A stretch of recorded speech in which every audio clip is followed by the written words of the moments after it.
Listo. Muy buenos días. Bienvenidas, bienvenidos, bienvenides a esta segunda parte de nuestro módulo sobre consulta popular, referendo y plebiscito. El día viernes ustedes estuvieron con mi querido colega, el doctor Luis Octavio Vado, y entiendo que vieron como una introducción al tema e incluso estuvieron viendo pues algunos ejemplos prácticos, ¿verdad? Entonces, una disculpa, yo no pude estar con ustedes el viernes porque estuvimos en Tamaulipas, estamos viendo algunas entidades federativas en el contexto de las elecciones que tendrán en junio de 2022 y por ello tuve que estar por allá. No te preocupes, Jorge Eduardo, no hay ningún problema. Pues bueno, entonces vamos a retomar el tema que nos ocupa. Mi nombre es Alejandra Tello y soy profesora investigadora de esta Escuela Judicial Electoral y es un gusto estar con ustedes en esta segunda sesión sobre un tema bien importante para la democracia mexicana, pero también ha sido muy controversial, ¿verdad? Aquí en nuestro país, por los primeros ejercicios que se han dado al respecto, ¿no? Sobre todo a nivel federal, el ejercicio que tuvimos de consulta popular. Pero vamos, permítanme, en la primera hora que tenemos, un poco recordar algunos aspectos teóricos, profundizarlos, y en la segunda hora vamos a hablar ya sobre los casos prácticos. Denme un momento para compartir la presentación. Miren ustedes.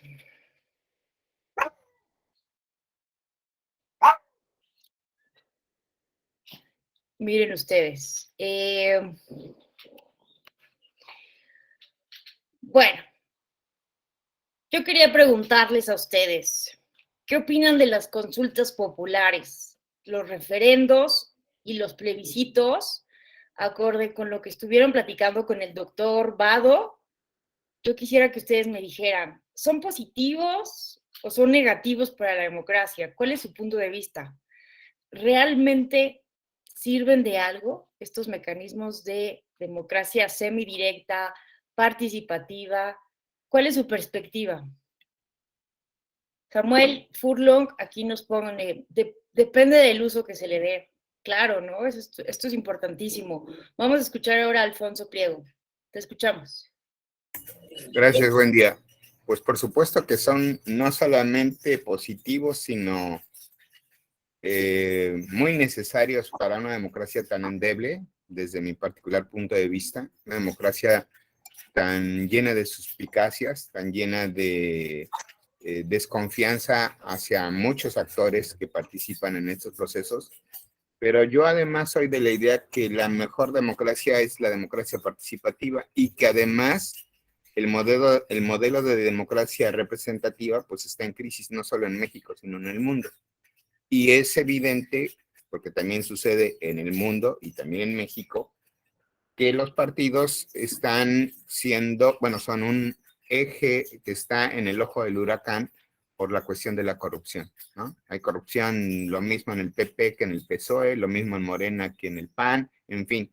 Entonces, estos ejercicios me parece que no solamente son positivos, sino que se deben de profundizar. Y aquí voy a emitir también una opinión muy particular, pero creo que se tiene que decir. Hay dos ejercicios, como fue la consulta de agosto pasado y esta revocación de mandato de la próxima semana, el próximo domingo, que a mí me preocupa que de repente el INE, siendo un árbitro o que debiera de ser un árbitro, no haga las cosas que debería hacer, como por ejemplo, que el simple hecho de poner casillas como debiera de hacerlo en una elección federal. Argumenta una cuestión de presupuesto, no me quiero meter en esas cosas, pero yo creo que hay ahí hay un sesgo de no querer, de todavía no creer en la plebe.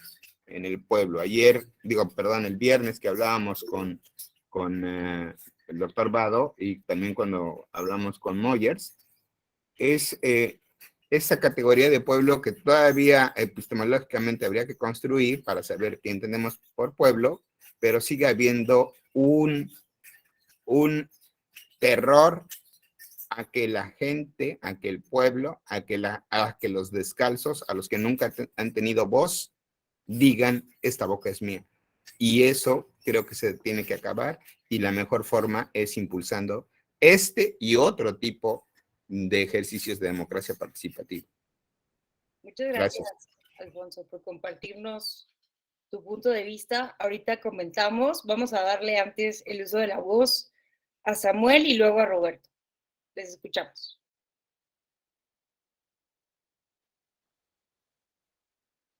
Samuel, ¿estás con nosotros todavía?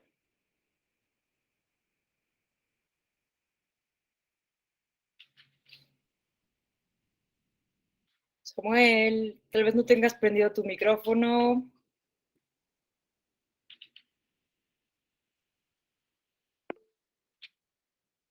Bueno, vamos a escuchar en lo que Samuel regresa a Roberto. Sí, buenos días.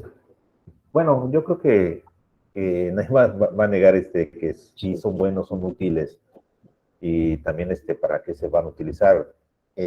Lo que estábamos comentando la clase pasada, y fue un comentario que también hice, fue que la mayor parte de la experiencia que hay sobre mecanismos de participación ciudadana, como plebiscito, referéndum, iniciativa popular, presupuesto participativo, etcétera, viene desde lo local, y por lo regular siempre se aplica a nivel municipal.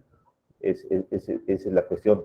A nivel federal, pues apenas estamos viviendo esto, es novedoso, y yo creo que sí va a haber algunos detalles que afinar en ese sentido. ¿Sería cuánto? Muchísimas gracias, Roberto. Finalmente, Samuel, ¿estarás ya disponible para compartirnos tu punto de vista? ¿Están escuchando? Ahora sí te escuchamos. ¿Me escuchan ahora? Sí, muy bien. Ok, bueno, lo que pasa es que veo que sí se ha estado registrando. Bueno, quiero hacer ahí una observación como resultado de varios años. Yo empecé siendo capacitador en electoral en 1991 y he participado en varios procesos a lo largo de de la historia moderna. Primero del Instituto Federal Electoral y luego del hoy Instituto Nacional Electoral. Cada 3 años se le destina al Instituto Electoral una cantidad de recurso que sirve para la organización del proceso electoral. Un proceso electoral que no solamente requiere gastos operativos, como contratación de personal, como capacitadores electorales, rentas de sillas, rentas de mesas para las mesas, los centros de votación, gasolina, y toda una serie de recursos que son necesarios precisamente para la organización de un proceso electoral. Es complicado. En esta elección, precisamente el Consejo General del INE, a partir de los recursos disponibles, nada más se instaló el 30% de los centros de votación que usualmente se instala en un proceso electoral ordinario, porque es lo que se pudo hacer con el recurso que se encontraba, que se le destinó, porque además lo está haciendo el Instituto Nacional Electoral con el recurso ordinario con el cual funciona en un año no electoral. Esto implicó un gran reto precisamente porque se tuvo que contratar a un porcentaje menor de capacitadores y auxiliares electorales, y obviamente hubo menores recursos. Yo sí siento y coincido con el compañero Alfonso Pliego Santos de que este proceso debía haber tenido una mayor amplitud. Es lamentable que haya habido una mezquindad por de parte de la Secretaría ¿cómo se llama? La SHCP, la Secretaría de Hacienda y Crédito Público, a quien se le solicitó por un mandato del Tribunal Electoral del Poder Judicial de la Federación, que fue quien instruyó al Instituto Nacional Electoral a llevar precisamente este ejercicio. Y obviamente, como no se le autorizaron los recursos suficientes y necesarios para darle una mayor logística a este proceso, pues se atendió con los recursos que el Instituto Nacional Electoral contaba. Por eso yo señalaba hace rato a la pregunta que usted hizo, ¿son útiles estos mecanismos? Claro que son útiles, dependiendo del uso que se les dé.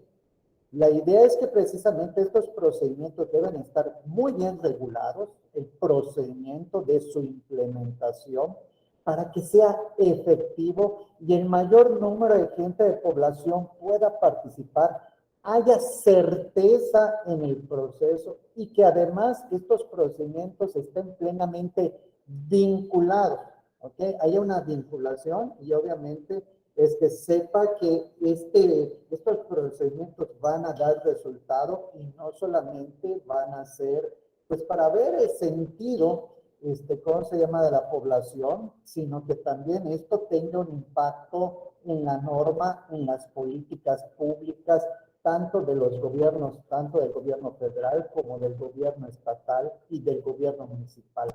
Que le hace falta mucho a nuestro país para que sea verdaderamente efectivo los mecanismos de participación ciudadana, sí le hace falta mucho. Esto es un tema cultural y los temas culturales pues obviamente tienen una evolución gradual, pero tenemos que transitar hacia ello. Es una realidad que necesitamos que la ciudadanía tome una participación activa en las decisiones de los gobiernos. Muchas gracias.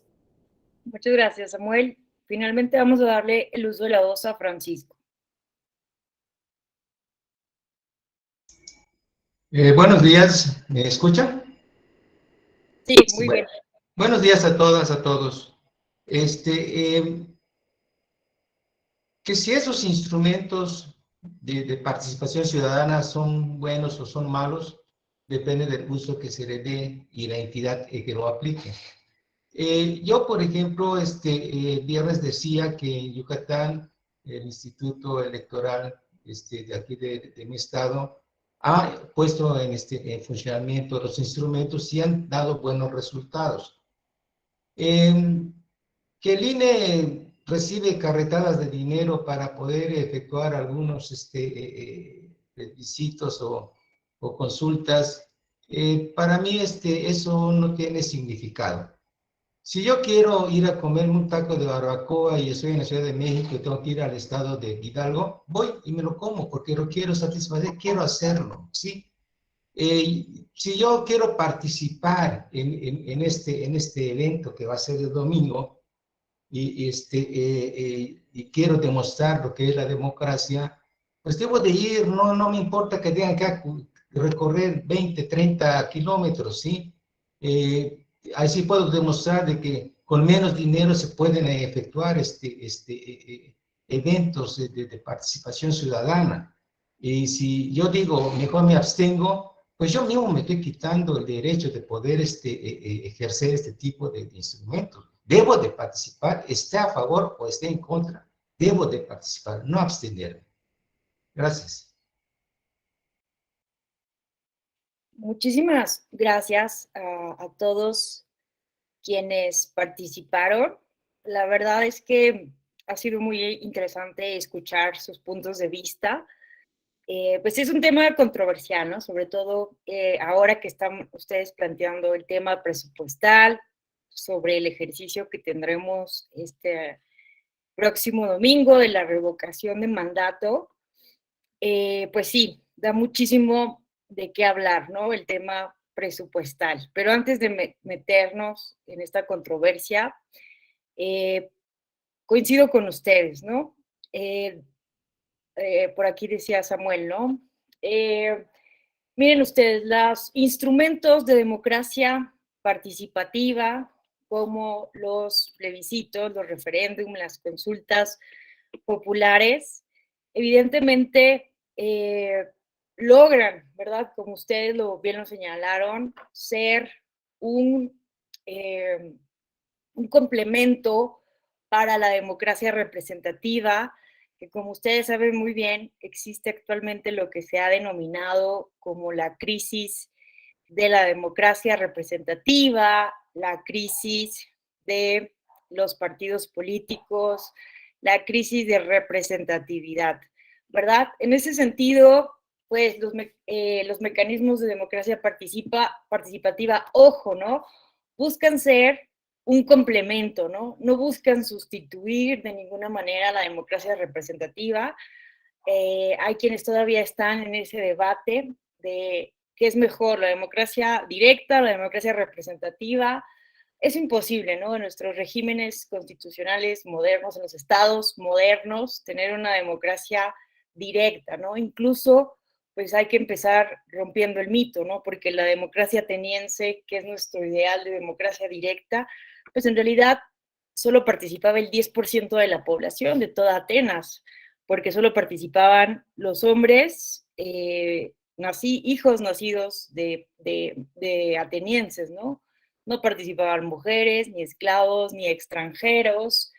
Entonces, pues en realidad terminaban participando de acuerdo a Robert Dahl, un cálculo que han hecho algunos teóricos, aunque tal vez sea imposible calcularlo, pero el 10%, ¿no? Entonces, pues en realidad sí era una democracia muy elitista.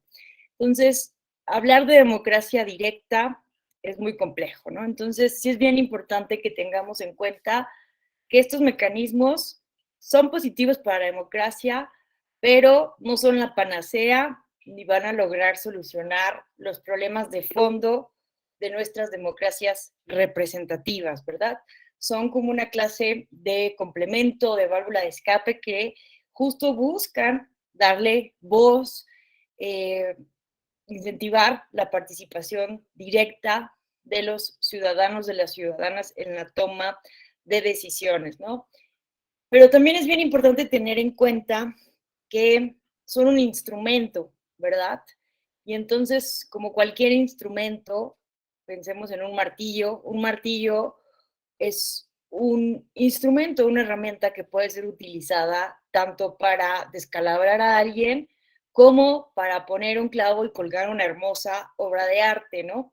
Entonces, lo mismo puede suceder con los mecanismos de democracia participativa. Vean este texto que les recomiendo muchísimo revisar.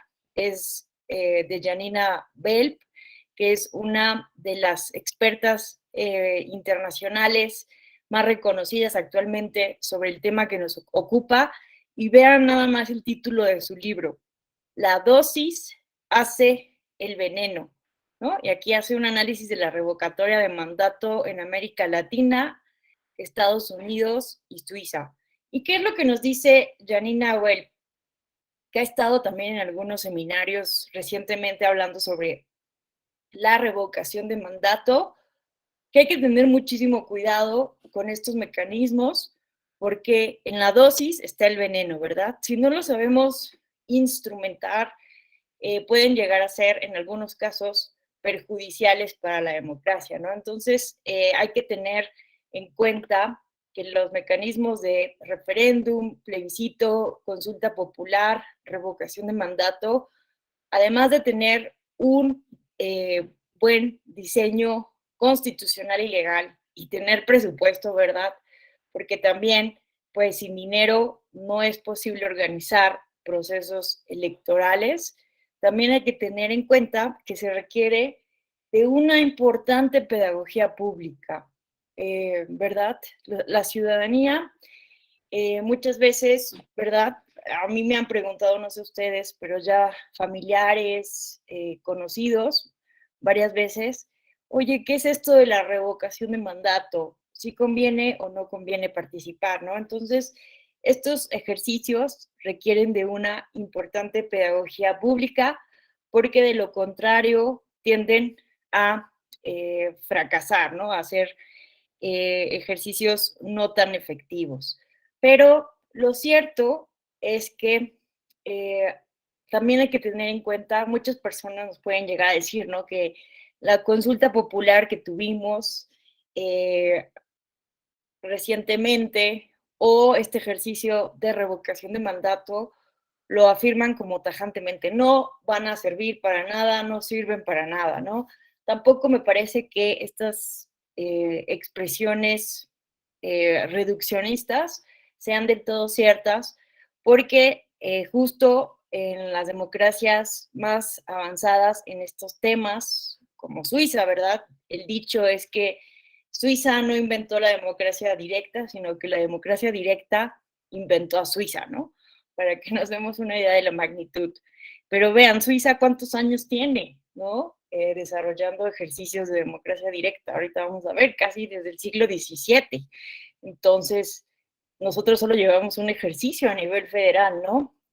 Sería imposible pretender tener ejercicios ya perfectos, ¿no? Entonces, eso por un lado. Por otro lado, estos instrumentos no solo buscan los resultados concretos de la jornada electoral, es decir, el sí o el no. Muchas veces estos ejercicios para los suizos, significa justo conocer la opinión de la ciudadanía sobre un tema muy controversial. Y justo los parlamentarios en Suiza, a partir de la discusión que genera, de la pedagogía pública que se genera, legislar acorde al sentido o al espíritu ciudadano, ¿no? Entonces, no necesariamente tenemos que tener resultados tangibles, ¿no? Que muchas veces es lo que queremos, un sí o un no, o resultados vinculantes.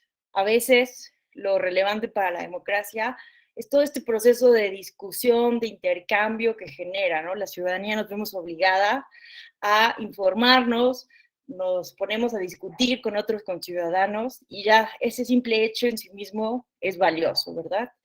El problema es cuando hay desinformación, cuando hay manipulación, cuando hay polarización, ¿verdad? Cuando hay protagonismos, cuando no hay diálogo, una ética dialógica, y entonces pues se generan tensiones y enconos, ¿no? Ahí tal vez estaría el conflicto, pero pues es un problema la polarización que no es exclusivo de los mecanismos de democracia participativa, sino que es un problema que desafortunadamente están padeciendo la mayoría de las democracias en el mundo, el tema de la polarización.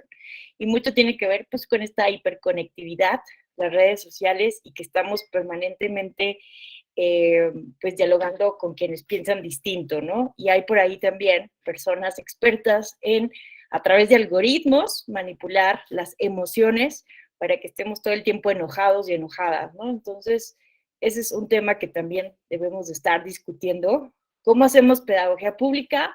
¿Cómo promovemos el diálogo? Y cómo evitar la manipulación de nuestras emociones que nos tienen generalmente polarizados y cerrados al diálogo de quienes piensan distinto a nosotros, ¿verdad? En fin, eso era como una primera parte. Ahora, simplemente vamos a recordar cuáles son las diferencias entre un plebiscito y un referéndum, ¿no? Para no complicarnos, a nivel federal le llamamos consulta popular, ¿verdad? Pero podemos encontrar en las entidades federativas que existen muchas veces regulado tanto consulta popular como plebiscito y como referéndum, ¿no? Como el caso de Jalisco, que tiene, incluso Jalisco, vean que tiene revocación de mandato y ratificación de mandato. ¿Cuál es la diferencia en Jalisco entre revocación y ratificación? Que la ratificación la promueven los servidores públicos que quieran ser evaluados, y la revocación la promueve la ciudadanía, ¿no? Es un mecanismo de abajo hacia arriba y la ratificación de arriba hacia abajo.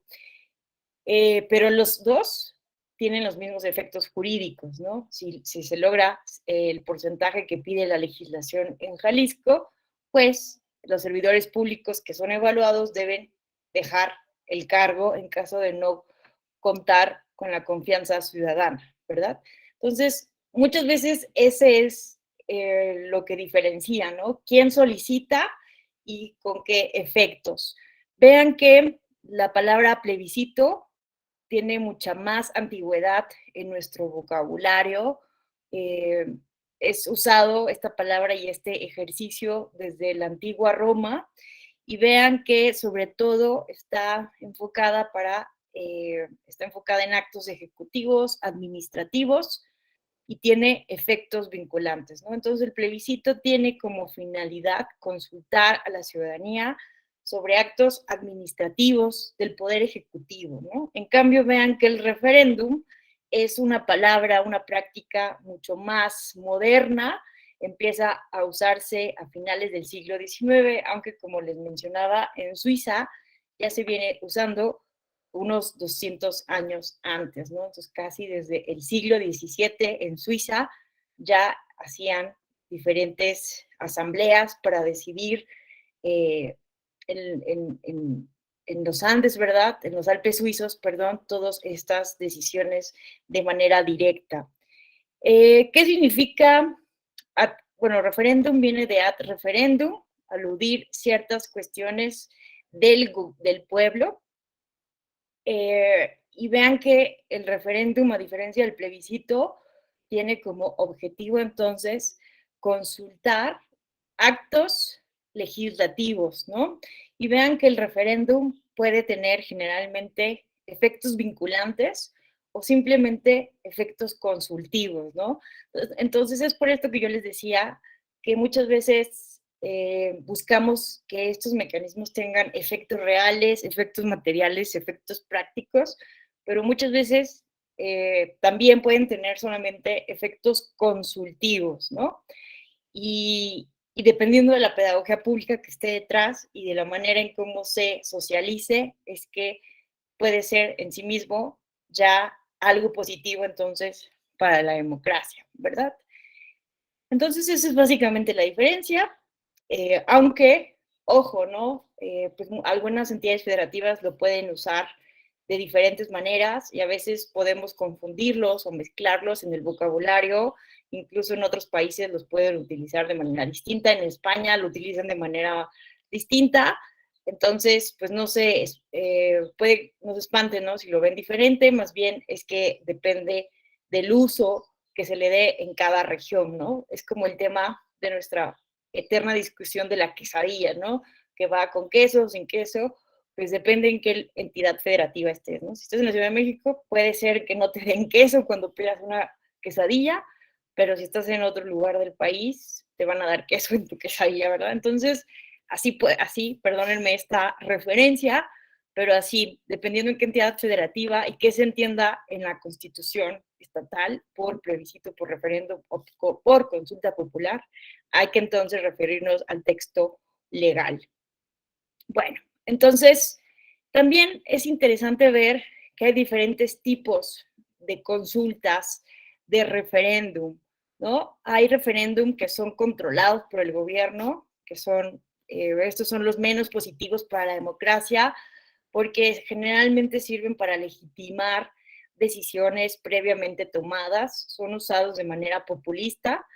Lo ideal es que estos mecanismos puedan ser activados de abajo hacia arriba para justo hacer ver a los representantes que hay alguna insatisfacción o hay un asunto que necesita ser tomado en cuenta.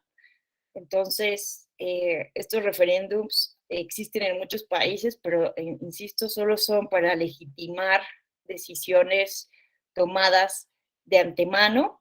Existen los referéndums constitucionales, como el caso del famoso constituyente chileno, que yo no sé si ustedes están dando seguimiento a este ejemplar caso que está pasando en Chile, que están ahorita el constituyente chileno electo popularmente, con paridad y con espacios para personas indígenas, para los pueblos mapuches, para los pueblos originarios en Chile. A ver, me han pedido el uso de la voz. ¿Qué tal, Roberto? Te escuchamos. Muy buenos días. Buenos días, no, yo nomás porque quería, espero que se me escuche bien, pero quería hacer un comentario que va ligado a la pregunta inicial de la clase y que si pudiera, o sea, ojalá lo pueda contestar en algún punto de la misma, ¿no? Lo que a mí me preocupa es por qué la mayoría de los mecanismos de participación más populares que hay, además de que son, bueno, consultas, etcétera, etcétera, son negativos. O sea, a lo que voy es, piden la destitución de un presidente, piden detener una obra de gobierno, o piden tirar o derogar una ley. No son propositivos como la iniciativa popular, por ejemplo, o una serie de mecanismos que está tratando la academia de dar a conocer, como un mecanismo donde un grupo de ciudadanos y ciudadanas deciden la agenda legislativa. Hay un mecanismo que me comentó una alumna que está en esta clase también, que es un mecanismo de proyecto social para que la ciudadanía proponga un proyecto al ayuntamiento. O sea, hay muchos mecanismos sumamente propositivos y muchos deliberativos inclusive, donde no reduces todo a una pregunta de un sí y un no. ¿Dónde están esos mecanismos en el ejemplo internacional? ¿Por qué no le estamos apostando a los mismos? ¿Y por qué todo tiene que ser, repito, desde mi punto de vista negativo, como los que estamos estudiando en este momento? ¿Es cuánto? Qué interesante planteamiento, Roberto. Déjame antes darle el uso de la voz a Noeli y ahorita damos respuesta. Muchas gracias. Creo que tiene que ver con la concepción de Estado en la que vivimos, ¿no? Que conviven por un lado este ideal de Estado hobbesiano y por otro el de Rousseau. En esta idea de Estado hobbesiano, pues al final del día lo que este tipo de mecanismos permiten es que vayamos poniendo límites al ejercicio del poder. Ante un Estado tirano nos crea la posibilidad de nosotros decirle hasta dónde puede o no actuar, mientras que otro tipo de mecanismos que señala el compañero Roberto, que precisamente son más propositivos, bueno, ante este Estado que a lo mejor no tiene la capacidad de captar todas las necesidades, nosotros tenemos la posibilidad sí de incidir directamente, como es una ambivalencia de nociones o ideales de Estado que conviven al mismo tiempo. Qué interesante esto que nos dice Noeli, ¿no?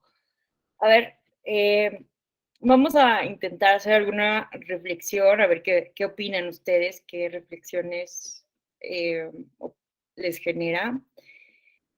Entiendo este planteamiento, ¿no? ¿Por qué estamos concentrándonos en cuestiones negativas, ¿no? La revocación de mandato se ve, ¿no? Como un ejercicio que sirve para quitar a un servidor público del puesto por el cual ha sido votado, ¿no? Para el cual se le ha otorgado la confianza.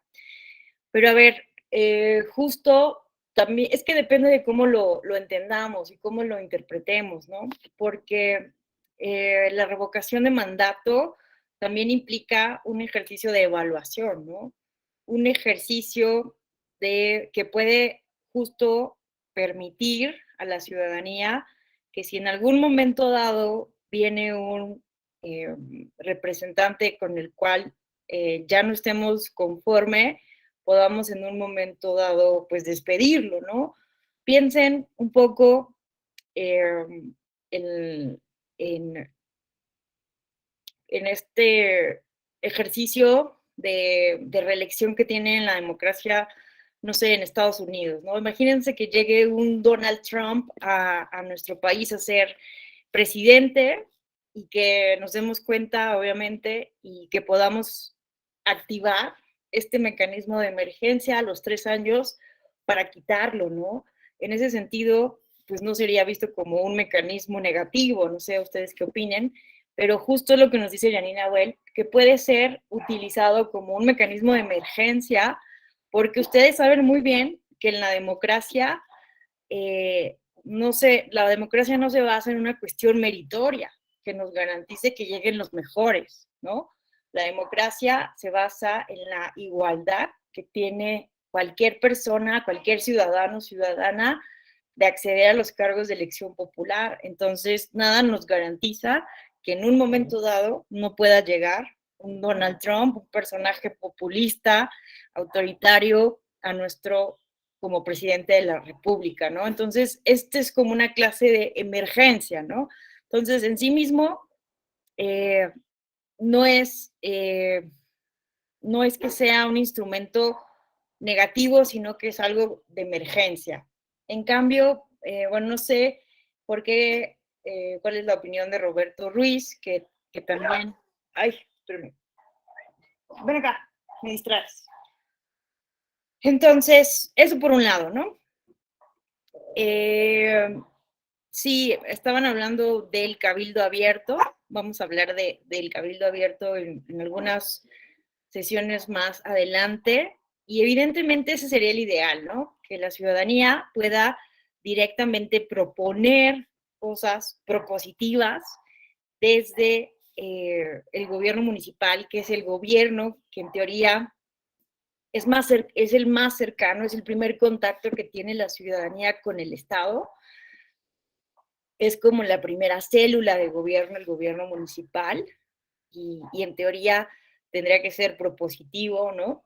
Pero pues también existe la posibilidad, ¿no? De que la ciudadanía vaya y no solamente exponga soluciones de manera propositiva, sino que también exponga problemas, ¿no?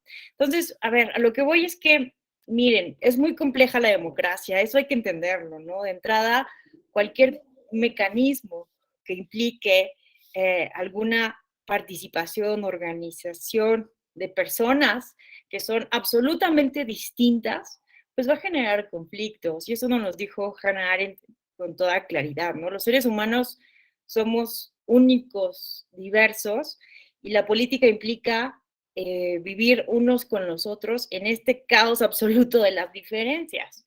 Entonces, hay que reconocer desde mi perspectiva que si queremos democracia, que si queremos mecanismos de democracia semi-participativa, semi-directa, pues nos vamos a tener que complicar la existencia, porque no sé ustedes qué opinen, pero evidentemente si en regímenes donde no hay democracia, donde no hay instrumentos de democracia participativa, donde una persona, un dictador o un grupo, una élite, una junta militar son los que deciden en un momento dado, pues es mucho más fácil la toma de decisiones, ¿no? Es más sencillo, por eso muchas veces se critica la democracia porque no genera efectividad económica muchas veces, y hay regímenes autoritarios que tienen mayores capacidades para generar eficacia económica. Entonces, yo creo que de entrada, desde el punto de vista de la filosofía política, tendríamos que reconocer que la democracia es compleja y que la democracia nos va a traer disentimiento, ¿no? Entonces, habría también que reconocer, entonces, que necesitamos hacer una transición, esta transición de la que nos hablaba Giovanni Sartori. No solamente necesitamos un sistema de partidos pluralista, necesitamos también hacer una transición de, de la intolerancia a la tolerancia, de la tolerancia al disentimiento y del disentimiento a reconocer la diversidad, ¿no? A reconocer la diversidad que compone nuestras sociedades democráticas. Entonces, no es que sean mecanismos en sí mismos negativos, la revocación de mandato, ¿no? Sino que son, pues, catálogo de instrumentos que nos sirven de alguna manera para enriquecer nuestra democracia, pero hay que entender que la democracia se construye y que es imposible de la noche a la mañana tener ejercicios espléndidos, ejemplares, porque, pues vean, incluso estas democracias que llevan más de 200 años, como las europeas, como la Gran Bretaña, pues que incluso tuvieron complicaciones con el Brexit, ¿no? Por no haber tenido esta pedagogía pública importante que les digo previamente. Entonces, pues es un tema muy, muy complejo en realidad, pero no sé qué opines, Roberto, sobre esta reflexión. Creo que tiene que ver con la perspectiva y cómo lo interpretemos. No, para mí, excelente, ¿eh? Muchísimas gracias. Me ayudó a aclarar muchas ideas. Le agradezco mucho. Muchas gracias a ti por plantear esto tan interesante. Y también muy interesante esto que nos dice Noeli, ¿no? Hay también una idea de el Estado hobbesiano como, como la idea, ¿no? De que el Estado, los seres humanos vivimos en un caos absoluto, en un estado de naturaleza, ¿no? Y el Estado pues debe de controlarlo todo a través de un soberano, ¿no?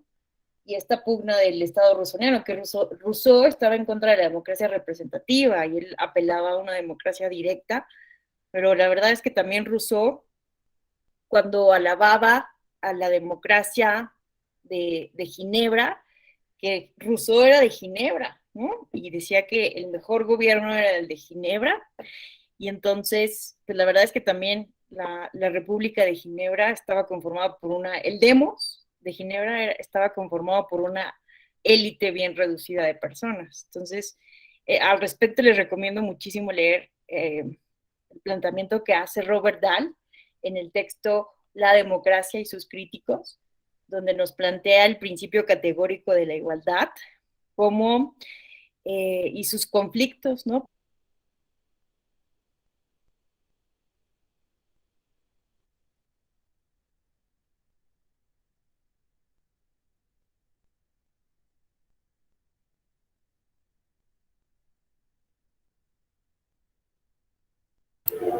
Dejaron de escuchar a la maestra Letello, ¿verdad? Sí, se congeló. Ah, permíteme, por favor.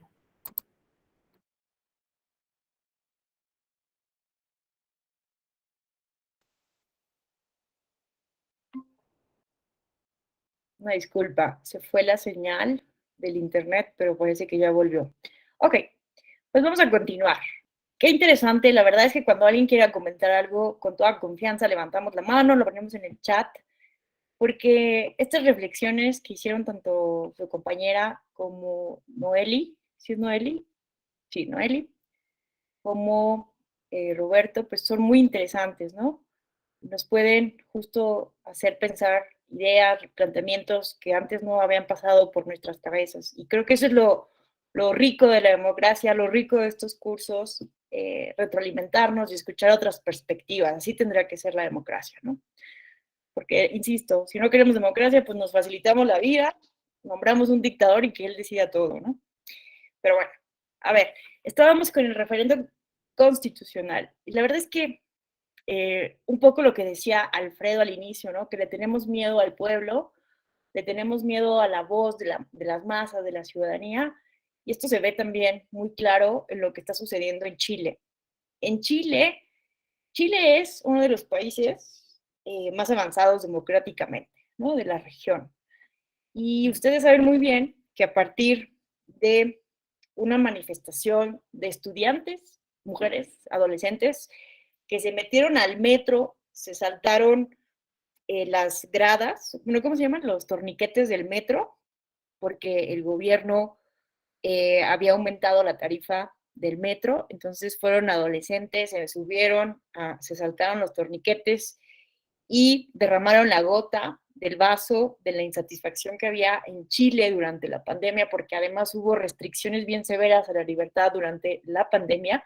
Entonces, en 2019 vamos a recordar a Chile por esta serie de manifestaciones que empezaron por esto, pero que fueron tuviendo otras demandas sociales. Salieron millones de personas a las calles en todo Santiago y otras ciudades importantes de Chile, y el gobierno tuvo que negociar, hacer una nueva constitución para calmar el descontento ciudadano, porque en un principio había reaccionado con violencia, con un uso excesivo de la fuerza, y varias personas perdieron los ojos porque los carabineros lanzaron balas de goma, y entonces pues algunos activistas perdieron un ojo, ¿no? Algunos perdieron la vida y otros perdieron la vista. Entonces fueron, la verdad, momentos difíciles para la sociedad chilena, y a partir de esto, ¿no? Se negoció con el gobierno hacer una nueva constitución.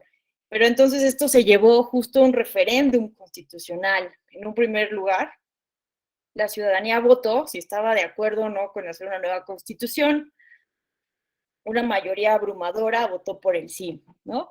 Pero vean que a partir de que votaron por el sí, empezó esta campaña, que es como un fantasma que persigue toda América Latina, porque han visto que es una estrategia polarizante bien exitosa para meter el miedo, de decir, no, mucho cuidado con este ejercicio, es un peligro, porque siempre se hace referencia a Hugo Chávez, ¿no? A Hugo Chávez, a Venezuela, a Maduro ahora. Entonces, esta campaña que trata de relacionar cualquier lucha de izquierda con Venezuela, con Hugo Chávez, pues ha tenido muchísimo éxito en América Latina. Entonces, hace poco estuvo con nosotros un profesor chileno que nos decía esto, ¿no? Que ahorita en Chile hay un auténtico ejercicio de democracia participativa, democracia semidirecta, impresionante, ¿no?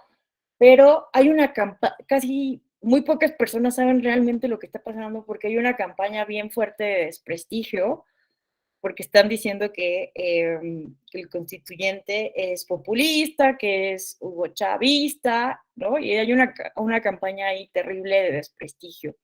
Pero ustedes pónganse a ver los debates, que los puede uno seguir a veces en YouTube o en algunas redes sociales.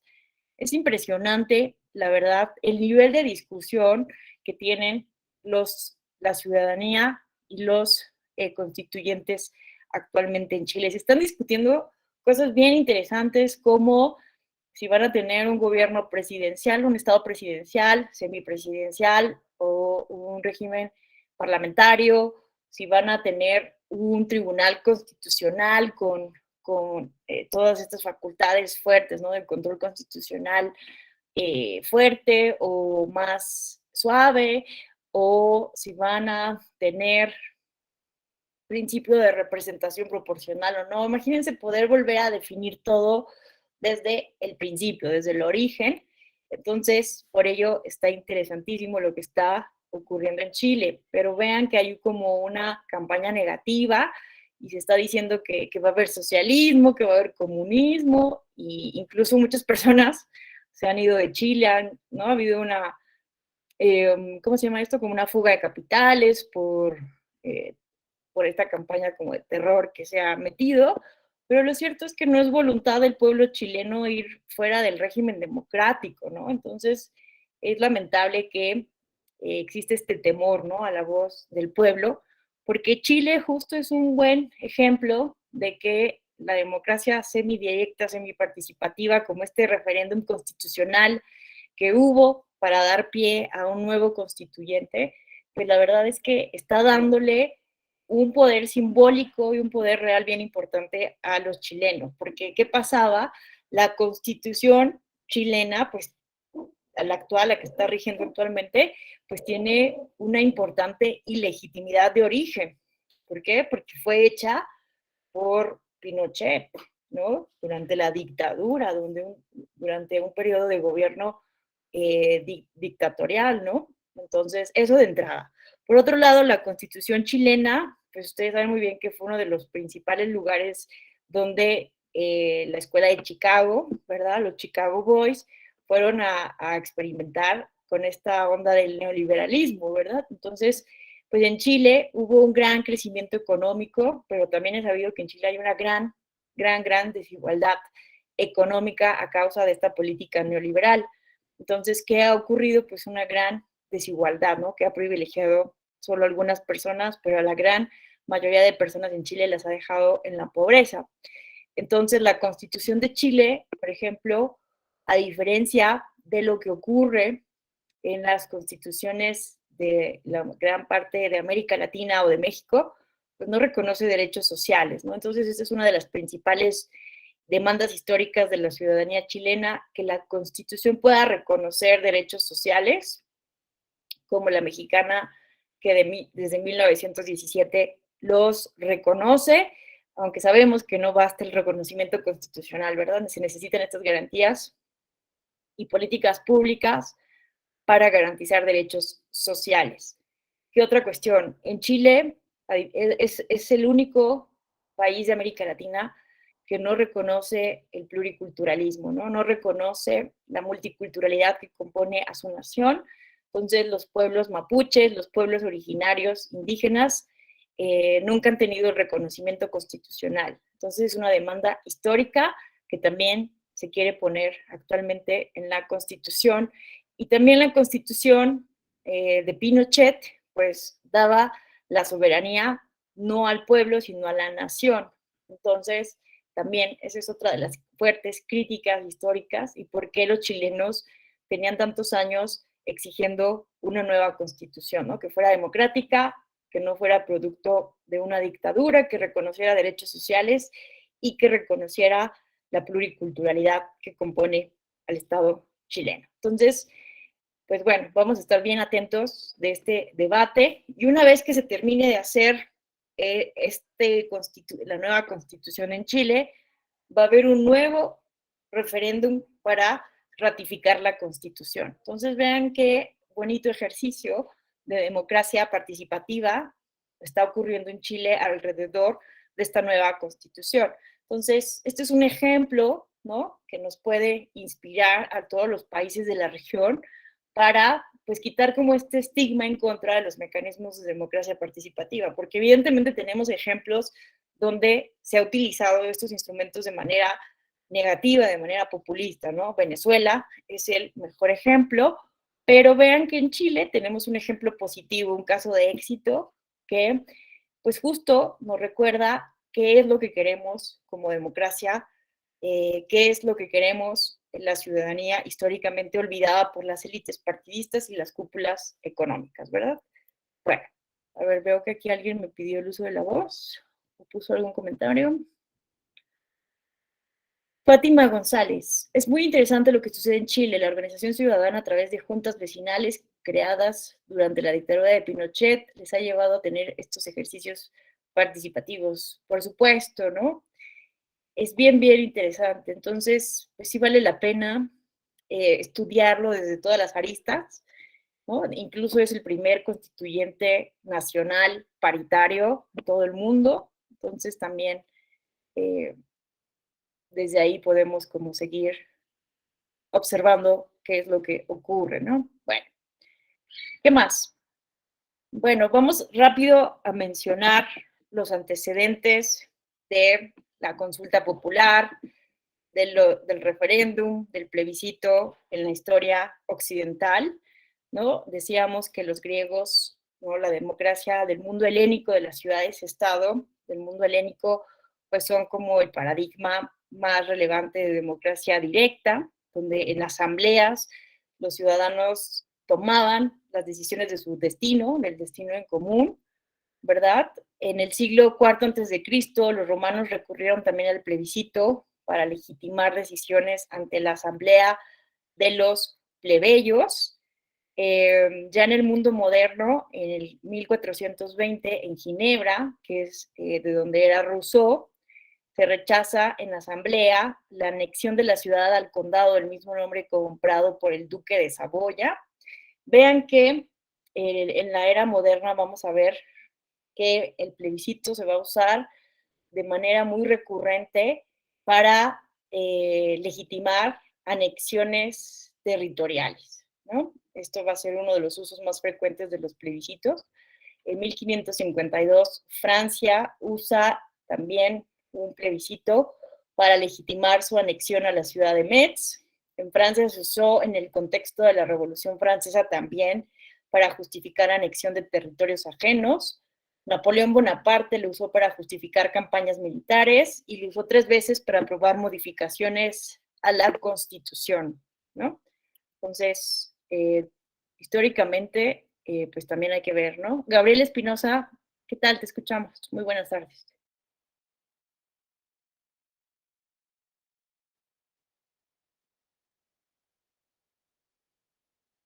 Gaby, ¿estás por ahí con nosotros? No te escuchamos.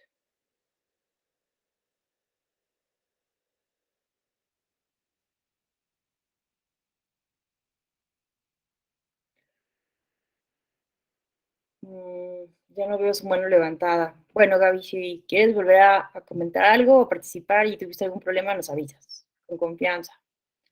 Bueno, entonces, vean que este es uno de los principales usos de estas figuras, ¿no? Para legitimar la anexión de territorios, incluso en México, ¿no? Después de la independencia, por ejemplo, ¿no? Se hizo una consulta para saber si el estado de Chiapas quería pertenecer o no a México, ¿no? Entonces, es bien interesante ver que tiene que ver para que la ciudadanía sea la que decida, ¿no? Sobre la pertenencia o no a un territorio específico. En 1778, Nueva Inglaterra, Massachusetts, Connecticut, New Hampshire y Rhode Island sometieron sus nuevas constituciones a la aprobación popular, ¿no? Entonces también estos son ejemplos de ratificaciones constitucionales en el contexto de la independencia de las 13 colonias de Estados Unidos. Se empieza a volver una práctica común en los cantones suizos y se incorpora en la dinámica de reforma constitucional y en la elaboración de leyes, ¿no? Luis Napoleón Bonaparte utiliza también estos mecanismos para justificar un golpe de Estado entre 1851 y 1852, y lo vuelve a utilizar para legitimar la anexión de Francia, de Niza y de la Saboya, así como para aprobar sus reformas liberales. En Italia, los piamonteses usan el plebiscito para afianzar su control sobre el proceso de liberación y unificación del país. En Estados Unidos, algunos estados secesionistas sometieron a la aprobación de sus votantes la separación de la Unión Americana, estos estados que estaban a favor de la esclavitud de las personas afroamericanas. A partir de la Primera Guerra Mundial, vean esto es muy interesante, la Liga de las Naciones Unidas, que se formó justo después de la Primera Guerra Mundial, y después la ONU, usaron estos mecanismos de consulta para resolver problemas de límites territoriales y de soberanía, ¿no? Esta repartición del mundo que hubo después de estas guerras mundiales del siglo XX, en muchos casos se utilizaron estos mecanismos de consulta para saber la opinión de la ciudadanía, aunque hay muchas críticas de estos procesos, ¿no? Incluso se usaron para resolver asuntos de carácter ético en las democracias anglosajonas de finales del siglo XIX. Vean esto, qué interesante, como la prohibición del consumo de alcohol, ¿no? Esto me lleva a pensar en una pregunta también que les quisiera hacer, que vayan pensando. ¿Los derechos humanos se consultan? ¿Se puede someter a consideración de la voz ciudadana, de la voz popular, libertades individuales, como esto de consumir o no consumir alcohol? Había un caso bien controversial en Baja California, porque el Frente Nacional por la Familia querían someter a consulta la penalización del aborto, ¿no? Entonces, ¿podemos someter a consulta popular los derechos humanos? En algunos países esto es posible, ¿no? Como en dónde fue, déjenme acuerdo, en Noruega se sometió a consulta el tema del aborto. ¿Qué opinan ustedes? ¿Los derechos humanos pueden ser sometidos a consulta? A ver, aquí nos dicen Enrique Fleite, los derechos humanos no se consultan, los derechos humanos son obligación de los gobiernos, su protección, los derechos humanos son inherentes de las personas. Yo coincido plenamente con ustedes. Para mí, Alejandra Tello, los derechos humanos no son negociación, no pueden someterse a una negociación en consulta popular, ¿verdad?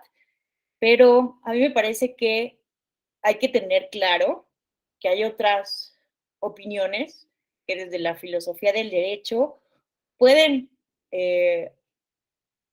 opinar lo contrario, ¿no? Desde una idea de constitucionalismo dialógico, un poco a la manera de Gargarella, pueden un poco ayudarnos a entender otras posturas sobre este tema, ¿no?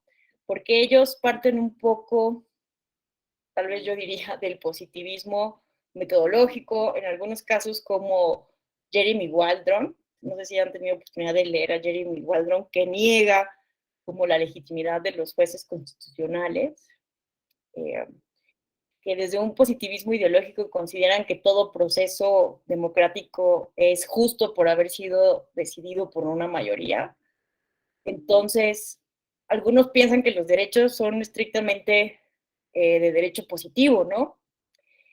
Y entonces, al ser un producto de un reconocimiento, de un acuerdo, de un proceso democrático, pues ¿cuál sería la diferencia en que se reconozcan en un parlamento a través de un proceso democrático para hacer leyes ordinario y que se consulte esto a un plebiscito y referéndum. Esa es una opinión, ¿no? Lo que quiero que ustedes vean es que hay filosofías que podrían sostener la posibilidad de que esto sea llevado a una consulta popular. Yo creo que no. Yo en este debate estoy más con Luigi Ferrajoli de que los derechos humanos son una precondición de la democracia, ¿no? La garantía de los derechos humanos es una precondición de la democracia y yo, como Alejandra Tello, yo no legitimaría un Estado que ponga a consulta popular mis derechos humanos, ¿no? En fin, pero es un debate interesante, me parece, que hay que tenerlo en cuenta y creo que hay que tener en cuenta que hay otras perspectivas, ¿no? Y que es un debate académico importante. Entonces, bueno, a ver, alguien me levantó aquí la mano. Noeli, te escuchamos. Pero igual estos ejercicios pueden ser interesantes en términos de como liberar restricciones que existen, ¿no? Por ejemplo, en países donde la pena de muerte está vigente, una consulta para eliminarla de los castigos es al final de días una consulta de un derecho humano en un sentido extraño, ¿no? El Estado asesinando a alguien está en términos reales violando el derecho humano de esa persona a la vida y está consultando entre los connacionales y están de acuerdo en que desaparezca esta pena. Entonces, sí, ¿no? Como que como usualmente creo, al menos yo en un primer momento lo pensé así, el consultar derechos humanos en el sentido de volver, de crear restricciones, pero también podría ser muy interesante esto de eliminarlas, ¿no?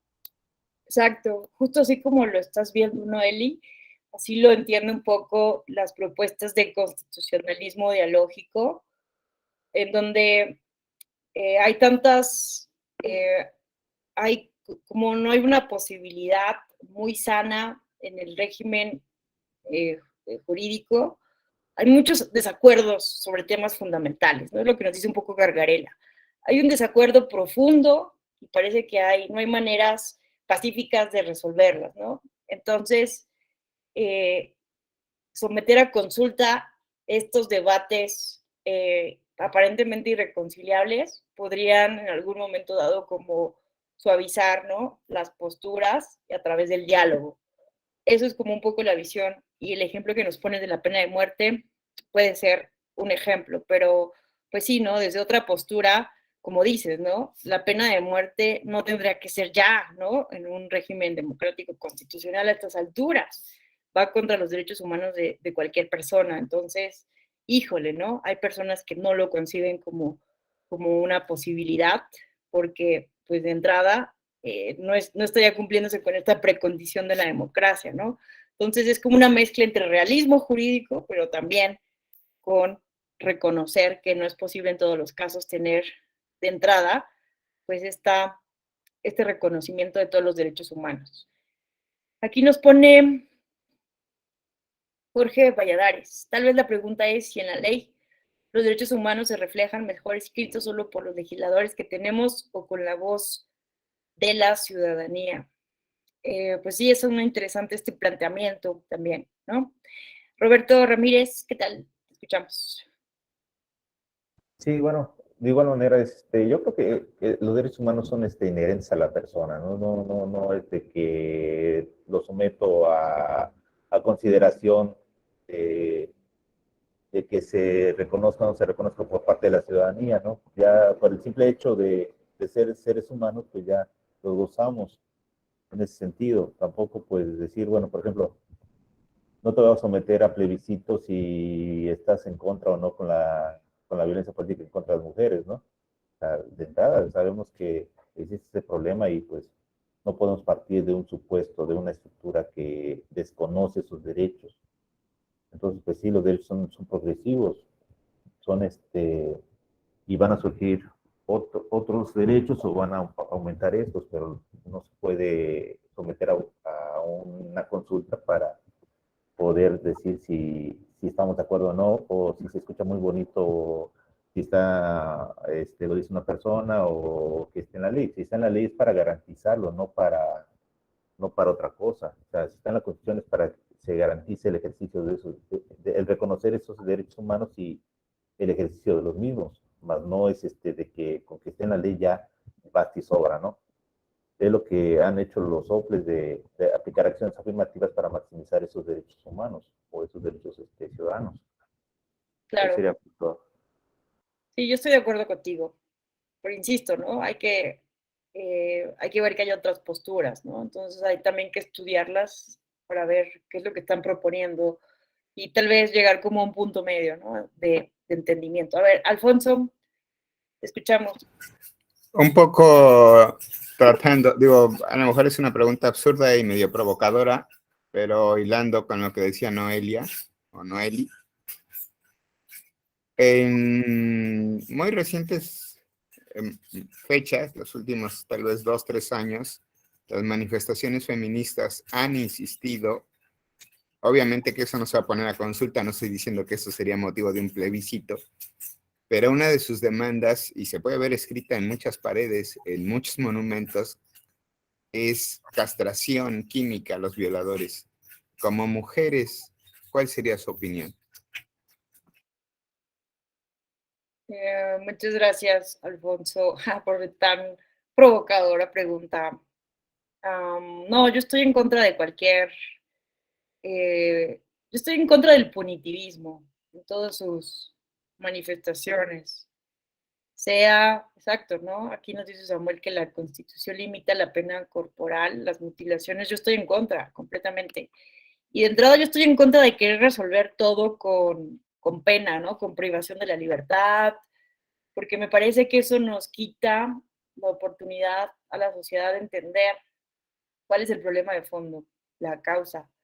Entonces, yo estoy en contra, pero bueno, entiendo, hay que entender. Yo creo que también nos falta muchísima empatía con los grupos feministas, con las víctimas, que tienen muchísimo enojo, están muy enojadas por los feminicidios, por violaciones, por impunidad del Estado, ¿no? Entonces, hay que entender desde dónde viene, ¿no? Desde el enojo, desde dónde vienen estas propuestas.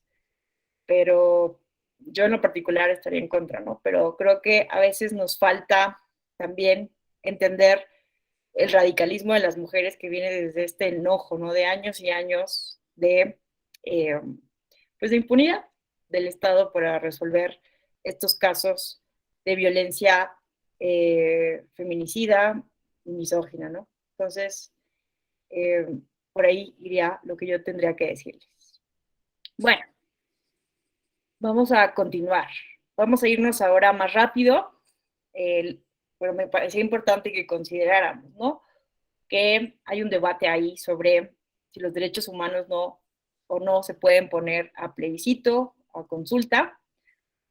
Bueno, también se han usado, vean que hasta 1978 el referéndum, decimos a veces, no es que es una nueva moda, es algo novedoso, pero vean que hasta 1978 el referéndum como consulta nacional había sido utilizado más de 500 veces, ¿no? 217 veces en el caso de Suiza. Entonces, no podemos pretender, ¿no? Que nuestros primeros ejercicios, pues ya sean perfectos como los suizos cuando ellos tienen esta tradición, les digo, casi desde el siglo XVII, ¿verdad? En fin. Ahora, en México, vean estos antecedentes interesantes. En 1854, los ciudadanos fueron consultados sobre si Santana debía continuar en la silla presidencial después de asumir el poder en 1853. En 1863, Maximiliano dijo que no iba a venir a México a ser el emperador, sino si antes no se hacía una consulta donde la ciudadanía mostrara su aprobación, ¿no? Entonces el grupo de conservadores que querían traer a Maximiliano hicieron ahí una consulta express y entonces Maximiliano por eso aceptó venir, ¿no? Y en 1867 Benito Juárez intentó llamar a un referéndum para aprobar las leyes de reforma, pero el Congreso no dio permiso porque dijo que no era algo óptimo de realizar en ese momento.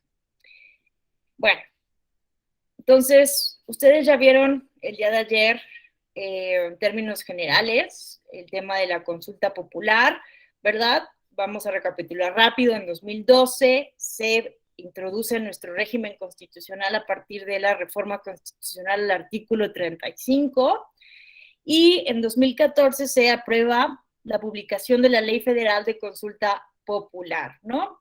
Entonces, bueno, ¿cuáles son las reglas? Muy rápidas las vamos a recapitular. Bueno, ya sabemos qué es la consulta popular.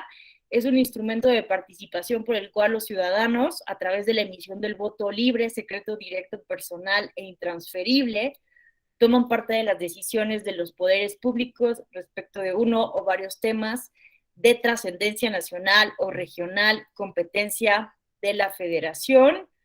¿Quién define esto de la trascendencia?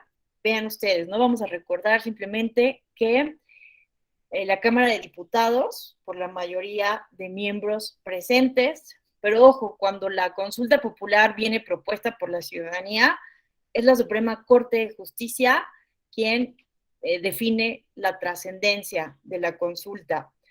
¿Qué criterios se deben de tomar en cuenta para definir esto de la trascendencia? Un criterio territorial, ¿no? Debe afectar este problema público o este tema a la mayor parte de personas del territorio nacional o de una o más entidades federativas, y también un criterio poblacional, ¿no? Debe de impactar significativamente a la población. Al final del día, pues es una cuestión muy subjetiva, ¿verdad? Pero que está delegada a la Cámara de Diputaciones y a la Suprema Corte de Justicia de la Nación. Bueno, ya sabemos que es vinculante cuando participa el 40% de la lista nominal de electores. Algunas personas consideran que es un porcentaje muy alto, pero otras personas consideran que está bien porque a veces no son temas delicados y que pues necesitan justo el consenso, o bueno, no es un consenso porque es 40%, ¿no? Pero se necesita al menos una fuerza ciudadana importante, ¿no? Entonces, también es una cuestión debatible. Bueno, ya sabemos que se realiza el primer domingo de agosto, se debe realizar la solicitud hasta el 30 de noviembre del año inmediato anterior al que se quiera realizar cualquier consulta popular. ¿Quiénes pueden presentarla? El presidente de la República, pero solo puede presentar una, ¿verdad? El 33% de cualquiera de las cámaras, pero solo se puede presentar una propuesta por ambas cámaras, y el 2% de la ciudadanía inscrita en la lista nominal. Y la ciudadanía podemos apoyar varias consultas, pero no proceden las consultas en donde tenga más del 20% de firmas repetidas. ¿Qué más? ¿Quién avala? ¿Quién avala el tema de la consulta? La Suprema Corte de Justicia de la Nación. Y vean que está facultada, una vez que avala la constitucionalidad del tema de la pregunta, perdón, del tema de la consulta, está facultada para modificar la pregunta una vez que se determine la constitucionalidad de la consulta. Vean esto, se criticaba mucho a la Suprema Corte de Justicia de la Nación de por qué había cambiado la pregunta de la consulta popular que se realizó en 2021 y por qué no modificó la pregunta de la revocación de mandato que, recordemos, no alcanzó la mayoría calificada para declararse inconstitucional. Pero ojo, porque la Ley Federal de Consulta Popular faculta a la Suprema Corte de Justicia de la Nación para modificar la pregunta y que vaya acorde a los términos constitucionales. Pero en cambio, la revocación de mandato, al ser siempre la misma pregunta, ya está definida por la ley, ¿no? Entonces, en la ley de consulta popular, pues no puede haber una misma pregunta para todos los ejercicios, porque los temas siempre van a ser distintos. Entonces, por eso esta facultad a la Suprema Corte de poder pronunciarse sobre la constitucionalidad de la pregunta y poder modificarla en su caso.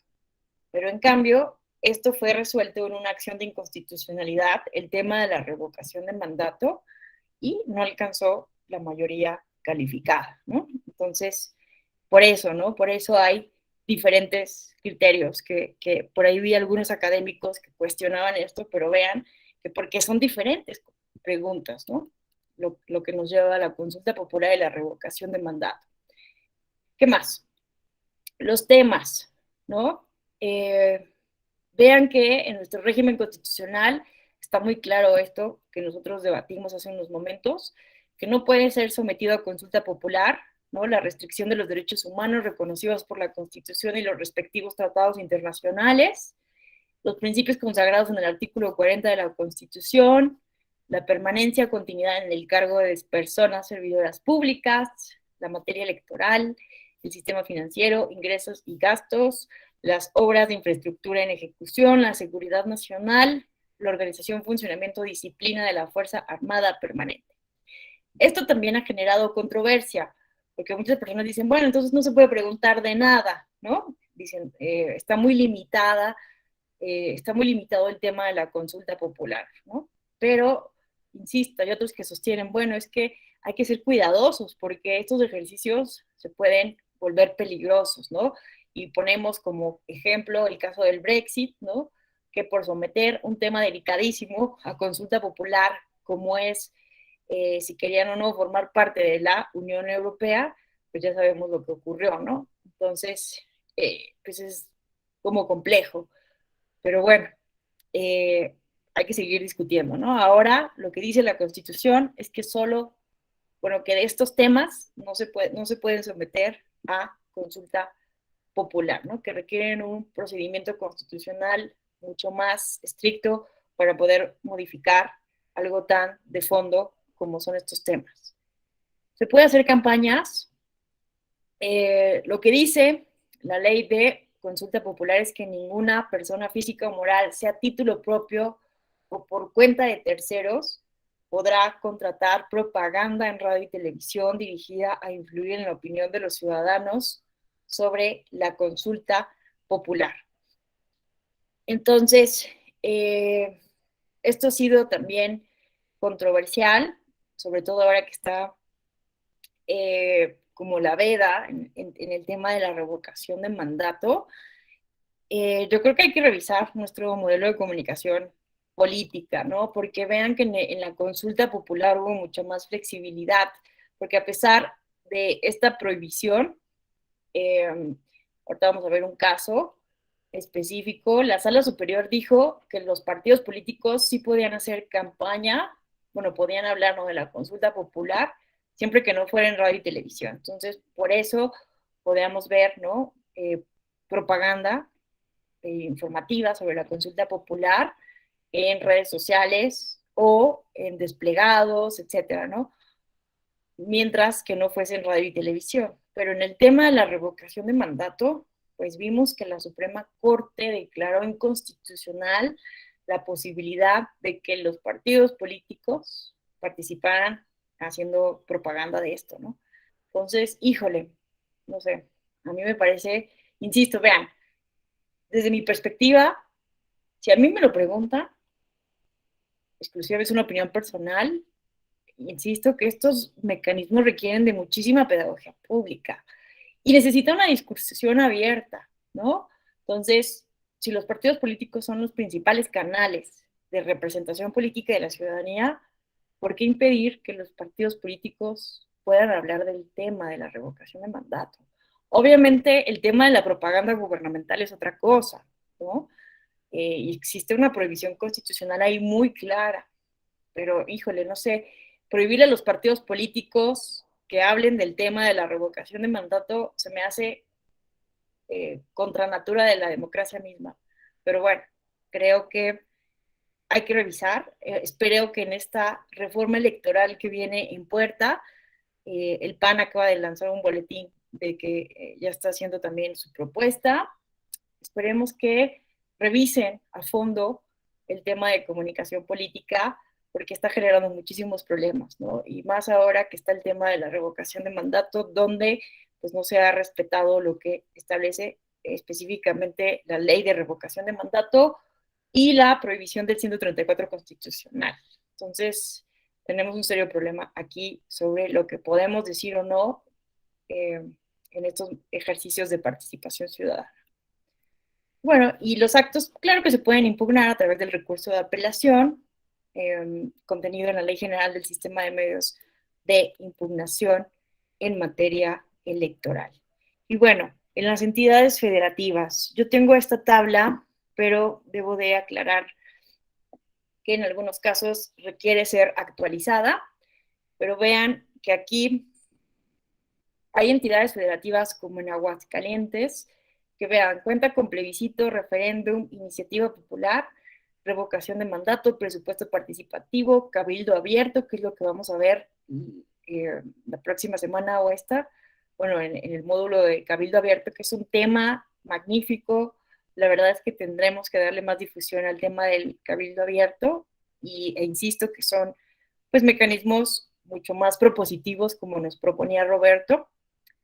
Pero vean, hay entidades federativas con una gran variedad de mecanismos, pero en la gran mayoría existe la figura en que la ciudadanía puede promover un mecanismo de consulta, ¿verdad? Y que también se puede promover por los legisladores o por el ejecutivo local, ¿verdad? Entonces, pues bueno, aquí hay un cuadrito que nos permite ver los diferentes, el catálogo de mecanismos de participación ciudadana que existen en cada entidad federativa, y hay algunas entidades que son la minoría que todavía no cuentan con una ley de participación ciudadana, como es el caso del Estado de México, pero aunque el Estado de México no tenga aún una ley de participación ciudadana, pues se realizan a partir de lo que establece la Ley Orgánica Municipal, algunos mecanismos de participación ciudadana, ¿verdad? Entonces, pues bueno, es como uno de los casos excepcionales que hay en el país, porque insisto que en la mayoría, vean, hay un gran catálogo de estos mecanismos, ¿no? Bueno. A ver, aquí me han puesto un comentario. Roberto, te escuchamos. Sí, lo que pasa es que hay algunos estados donde no tiene una ley particular o vamos a decir, especializada en la materia, pero sí está en su código o su ley electoral. En el caso del Estado de México está en el código electoral y es la consulta popular la que se encuentra ahí regulada. Ese era nada más el comentario. Muchísimas gracias, Roberto, por esta aportación. Totalmente, ¿no? De acuerdo con lo que dice Roberto. En Yucatán se regulan nada más 3 mecanismos, ¿no? Muchas gracias. Entonces, sí vemos, ¿no? Que hay un gran catálogo en algunas entidades, y vean, aquí está Yucatán, ¿no? El plebiscito, referéndum y la iniciativa popular. Solo 3 mecanismos, ¿no? Al igual aquí que en Zacatecas, que es el último ejemplo que tenemos. Bueno. Vamos a ver algunos casos reales. Bueno, casos que han llegado justo al conocimiento de la Sala Superior al Tribunal Electoral del Poder Judicial de la Federación, pero antes vamos a referirnos, ¿no?, a los intentos de consulta popular que han habido. Han habido 4 antes del ejercicio que tuvimos el año pasado. Ustedes recordarán que una vez que se aprobó la Ley Federal de Consulta Popular, se intentaron hacer diferentes consultas. En este caso, vean que Andrés Manuel López Obrador, Martí Batres, Elenia Poniatowska, Claudia Sheinbaum y Javier Jiménez presentaron esta primera propuesta. Y vean la pregunta para que se den cuenta de cuál es el tema. ¿Estás de acuerdo o no en que se otorguen contratos o concesiones a particulares, nacionales o extranjeros para la explotación del petróleo, el gas, la refinación, la petroquímica y la industria eléctrica? Aquí les pongo el link de la resolución de esta revisión de la constitucionalidad de la materia de consulta popular, que fue la primera de 2014, que fue la primera también en la historia del país, donde la Suprema Corte de Justicia de la Nación señala que es inconstitucional el tema de la pregunta por las restricciones que establece la propia constitución, ¿verdad? Y se repitió en todos estos primeros casos, ¿no? Que buscaron presentar los partidos políticos. Esta fue presentada por Gustavo Madero, ¿verdad? Como parte del Partido Acción Nacional, que fue la revisión de constitucionalidad de la materia de la consulta popular 2 de 2014. Y la pregunta es, lo que planteaba, ¿estás de acuerdo en que la Ley Federal del Trabajo establezca que la Comisión Nacional de los Salarios Mínimos fije un nuevo salario mínimo que cubra todas las necesidades de una familia para garantizar al menos la línea de bienestar determinada por el Coneval? Pues era un tema de salario mínimo, ¿verdad? Pero pues esto tiene que ver, dijo la Suprema Corte de Justicia de la Nación, con los egresos y los ingresos, lo cual es uno de los temas que no pueden ser objeto de consulta popular, y por lo tanto declaró inconstitucional este tema planteado por Gustavo Madero del Partido Acción Nacional. Tenemos otra que también tenía que ver con la reforma energética.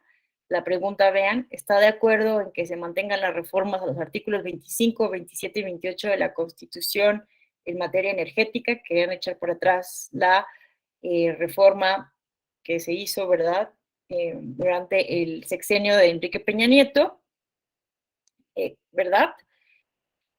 Pero vean, ¿no? Cuando discutimos sobre qué tan entendible o no son las preguntas, pues miren, imagínense que así se haga una consulta. ¿Estás de acuerdo en que se mantengan las reformas a los artículos 25, 27 y 28? Pues bueno, nos tendríamos que remitir a la Constitución para saber, ¿no?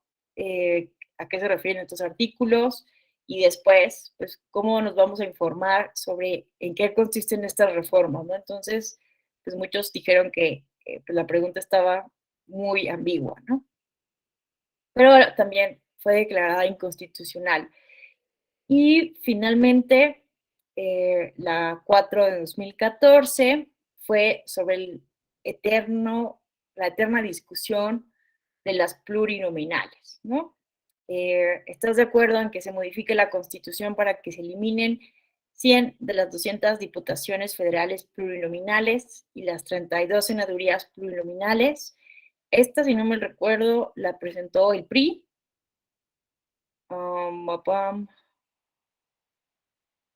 Bueno, por aquí, ¿quién la presentó? Recuerdo que esta la presentó alguien del PRI. Pero bueno, históricamente, ustedes ya han visto que en algún momento siempre alguien está proponiendo quitar las plurinominales. Pero a ver, ¿dónde está? Revisión de la constitucionalidad. César Camacho. Vean, César Camacho Quirós. No es cierto, no es cierto.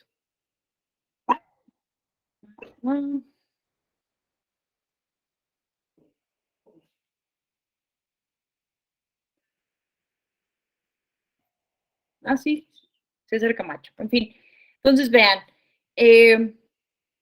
¿cuál fue el tema histórico?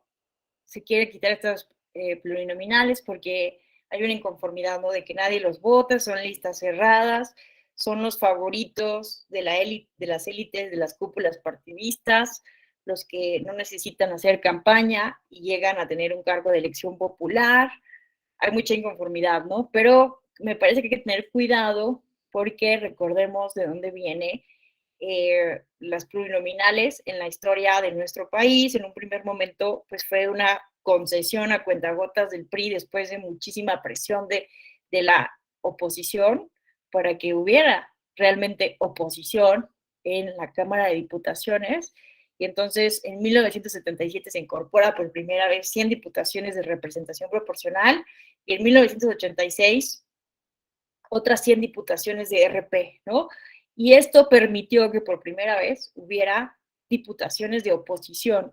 De 1955 a 1965 solo había habido 32 curules de oposición, ¿no? Entonces, esto es parte de lo que ha permitido que existan diferentes voces, diferentes al partido oficialista que tuvimos por más de 70 años. Entonces también hay quienes dicen que hay que tener cuidado porque obviamente si no existieran estas 200 diputaciones plurinominales, ahorita tendríamos un sistema de partido dominante, ojo, no hegemónico, sino dominante, en donde pues Morena podría hacer reformas constitucionales. Entonces, las diputaciones plurinominales nos permiten eso, ¿no? Que existan las diferentes voces que componen nuestra democracia. En fin, es un debate también que podemos seguir teniendo. Y bueno, les quiero platicar de este caso de la planta cervecera de Mexicali. No sé si lo recuerden o hayan escuchado noticias al respecto, pero ¿qué pasó? En un primer momento, Jesús Filiberto Rubio Rosas, quien era en ese momento representante común de un grupo de ciudadanos, presentó un medio de impugnación ante la Sala Regional Guadalajara el 8 de 2019, solicitando realizar un plebiscito sobre la autorización en materia de impacto ambiental para la realización de actividades relativas a la construcción y operación de una planta cervecera en la ciudad de Mexicali, Baja California, por BC Tenedora Inmobiliaria. La Comisión de Participación Ciudadana y Educación Cívica del Consejo General del Instituto Electoral había dicho que el tema era intrascendente para la vida pública del Estado, ¿no? Entonces, el tribunal local revoca en un primer momento esta determinación del Consejo Electoral de Baja California para que fundara y motivara adecuadamente la determinación de la intrascendencia de este tema de plebiscito que estaba proponiendo este grupo de ciudadanos. El caso entonces se resuelve por la Sala Guadalajara, quien señala esto: pretender la revocación de un acto técnico administrativo mediante un proceso plebiscitario, pese a que pudo ser materia de controversia mediante el recurso de revisión que en su momento se pudo entablar, de impactar de manera negativa en el medio ambiente, puede ser modificado o revocado por la autoridad competente. Secretaría de Protección al Ambiente del Estado de Baja California atenta directamente contra el principio de legalidad y derechos constitucionales contemplados por los artículos 14 y 16 de la Constitución Federal. En otras palabras, a ver, recapitulando por si no lo he hecho claro, una planta cervecera quería instalarse en Baja California. Un grupo de ciudadanos vecinos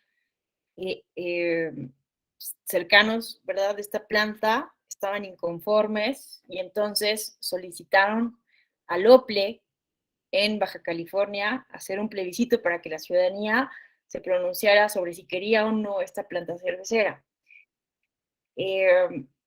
Al final, cuando resuelve toda esta cadena de impugnaciones, la Sala Guadalajara pasó por el tribunal local, pero cuando llega finalmente a Sala Guadalajara, lo que dice Sala Guadalajara es que no se puede someter a consulta esto porque ya había sido aprobado por la Secretaría de Protección del Medio Ambiente, quien había dado el dictamen de viabilidad ambiental, y entonces lo que procedía en su caso era un recurso de revisión administrativa, ¿no?, que no fue promovido, pero que someter esto a consulta popular iría en contra del principio de legalidad, ¿no?, contenidos en los artículos 14 y 16 de la Constitución Federal.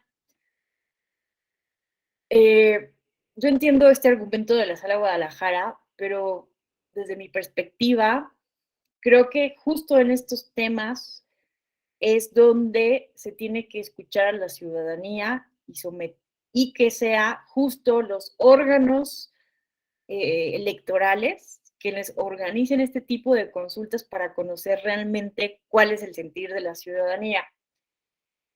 Creo que la interpretación fue un poco limitada, porque vean qué pasó después. Creo que hubiera sido importante que se hubiera permitido este ejercicio de consulta popular, de plebiscito en Baja California, porque ¿qué pasó después? bueno, no se permitió por la vía institucional, pero este grupo de personas acudió ante el presidente de la República, quien dijo, pues no importa, nosotros hacemos nuestra consulta, ¿no? Y entonces se realizó este ejercicio participativo, pues informal, ¿no? Muchas personas pueden decir que es ilegal. Ojo, no está prohibido que se hagan este tipo de encuestas o sondeos, porque eso es lo que son al final del día, por parte de un partido político o agrupaciones ciudadanas. Lo que pasa es que no está llevado a cabo por los canales institucionales que nos permitirían tener mayor confianza y certeza y legitimidad de los resultados, porque pues por algo tenemos organismos electorales altamente especializados, altamente profesionales, que nos garantizan los estándares de calidad de estos procesos, ¿no? Entonces, ¿qué pasó al final del día? Sí se realizó un ejercicio participativo promovido, respaldado por el presidente de la República y su partido político, y donde ganó, bueno, vean, estas eran las opciones. Estoy de acuerdo en que se termine de construir Mexicali la planta de cerveza Constellation Brands, porque ya han invertido y se crearán empleos sin afectar el abasto de agua para la población. Y no estoy de acuerdo en que se termine de construir Mexicali la planta cervecera de Constellation Brands, porque no quiero que se use el agua para este tipo de industrias, ¿no? Bueno, entonces aquí vean que ganó el no estoy de acuerdo con un 76.1%. Y ustedes podrán decir, ay, qué padre, ¿no? Pues sí, la mayoría de los baja californianos, ¿verdad? No están de acuerdo con la construcción de esta planta cervecera. Pero en realidad participó muy poca gente. Participó, vean, solamente en total 36,781 personas, lo cual, ahorita no recuerdo exactamente qué porcentaje es de la lista nominal del estado de Baja California, pero es un porcentaje muy bajo, muy, muy bajo. Entonces, en realidad, pues no sabemos cuál es el sentir de la ciudadanía, porque una minoría realmente determinó el destino de esta planta cervecera. No sé si me explico, porque solamente participaron muy poquitos de la lista nominal y esos poquitos votaron en su mayoría porque no estaban de acuerdo. Pero este ejercicio lo tomó de manera vinculante el presidente de la República, ¿verdad? Quien canceló la construcción de esta planta cervecera y pues estas personas recurrieron al arbitraje internacional porque había inversión extranjera directa en esta planta. Y pues bueno, creo que ahorita están en eso, como en un arbitraje internacional. También entiendo que estaban negociando con el presidente, con el gobierno federal, para ver en qué otro lugar podría construirse esta planta cervecera. Vamos a ver en qué termina la historia. Pero vean, ¿no? A mí me parece que hubiera sido interesante que se hubiera realizado por la vía institucional este mecanismo, porque no sabemos también si hubo votos repetidos, si votaron 2 veces las personas, ¿no? Las garantías que nos permiten justo que sean los OPLES o el INE quienes al final del día sean los que realicen estos ejercicios de participación ciudadana y que no sean ejercicios informales, ojo, no ilegales, no hay ninguna ilegalidad en esto, pero es un ejercicio informal, ¿verdad? Que no nos garantiza pues los principios constitucionales enmarcados en nuestro régimen constitucional. Entonces, bueno, este fue un caso interesante a plantear. Noeli, te escuchamos. Y también ahí se evidencia, ¿no? La necesidad de que haya un organismo o un ente de control que valide las preguntas, porque realmente son preguntas sesgadas. Yo creo que si a cualquiera nos preguntan que si estamos de acuerdo en que se afecte nuestra disponibilidad de agua o no, vamos a decir, pues no, no estoy de acuerdo. Pasó lo mismo en la consulta que se hizo en el metro de la Ciudad de México, que le consultaban a la gente, perdón, la encuesta con nombre de consulta, que le preguntaban a la gente si estaban si estaban de acuerdo en que se aumentara el costo del metro, si a cambio había una mejor calidad en el servicio. Pues obviamente la gente va a decir que sí, claro que sí, si me va a subir a vagones más limpios, más seguros, más amplios, pues no me preocupa, no me molesta, no me importa pagar un poquito más. Pero pues al final del día esa no era la cuestión real, ¿no? No hay como que ninguna vinculación verdadera entre el costo del metro y el servicio que me estás prestando, para que tú me puedas consultar de esa manera. O igual los ejercicios que se hicieron durante el periodo de transición, ¿no? También está... En McDonald's trabajas en $20, McDonald's. Ok, pero tienes que comparar la renta de un...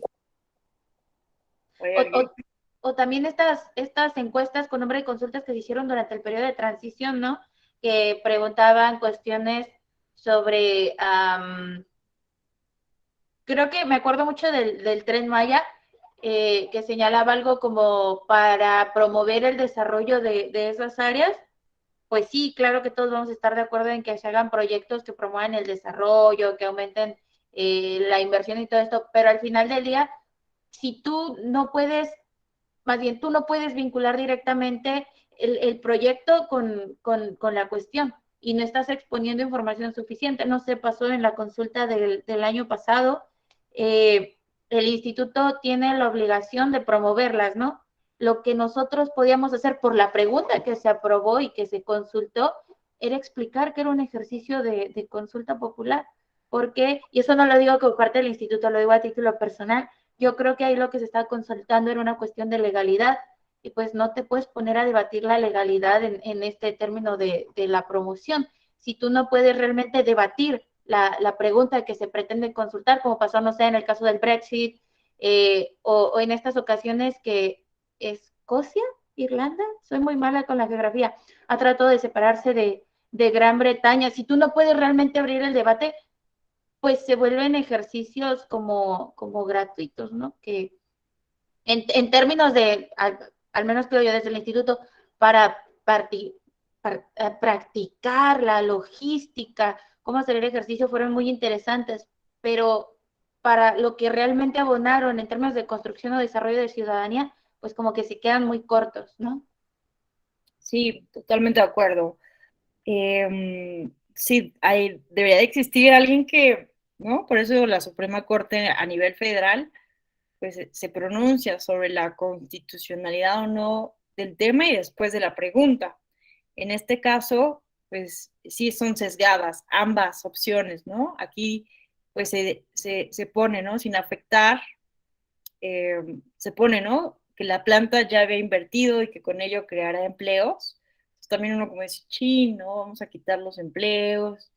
Como que hay ahí una apelación bien importante a las emociones, ¿no? Y también la otra está completamente sesgada, ¿no?